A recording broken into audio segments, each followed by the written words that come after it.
Smart factory environments represent very interesting opportunities for cyber attacks. In today's videos, I show you how an attacker can take control of a smart manufacturing line, starting from a simple software extension. Make sure that you check the previous video where I give you an introduction about smart factory technology, as well as I show you the line that we have used in this research. If you have watched it already, let's get started.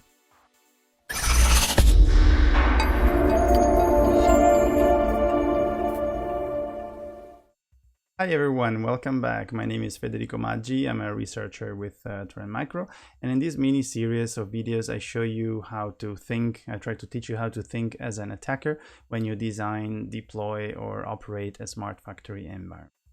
In today's episode we're going to focus on the engineering workstation, which is a very critical machine both from a control point of view as well as from a security point of view.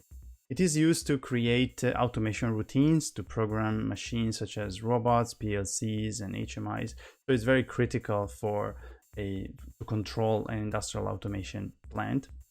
But it's also critical from a security point of view. If we go and look at the Purdue reference model, the engineering workstation is positioned very close to SCADA, so machines such as the SCADA, or HMIs, and it's very close to the control level, so it's fairly critical.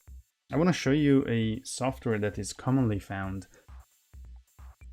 engineering workstation, that is a so-called OLP or offline simulation programming and simulation environment, but it's nothing but a programming environment with simulation capabilities. So you can write code that runs on the robot, for example, and you can simulate how the robot will behave when the software will run. The reason why I focused on ABBs is because I think it's one of the most advanced environments. It has an interesting functionality that is called RobotApps.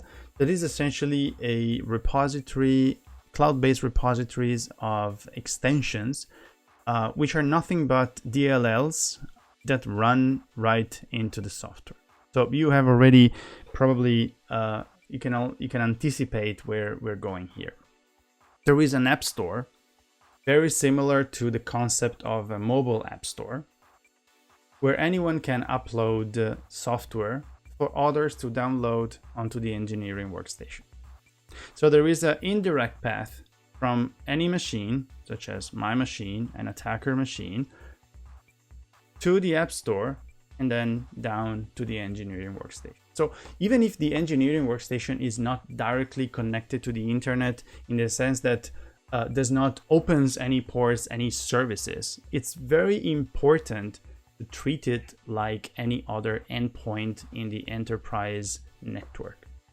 For instance, looking at ABB's platform, we have found, and thanks to our research now is fixed, we have found that it was possible not only to upload software, which is of course what every app store should do, right? Anyone can register and upload software, but the vulnerability that we have found that now ABB has fixed, so you don't have to do anything, made it possible to bypass completely the approval procedure. So if somebody finds a way to upload software into an app store and the app store does not enforce proper checks, then the app store becomes a crucial point for basically enabling attacks. So now, thanks to our report, ABB's platform is secure from this kind of attacks. But if you're interested in cases like this one, make sure that you check our paper. I put usually the link below. And if you like this video series, make sure that you check the next one, because we're going to be talking about custom industrial IoT devices. Thank you very much for watching, and see you next time.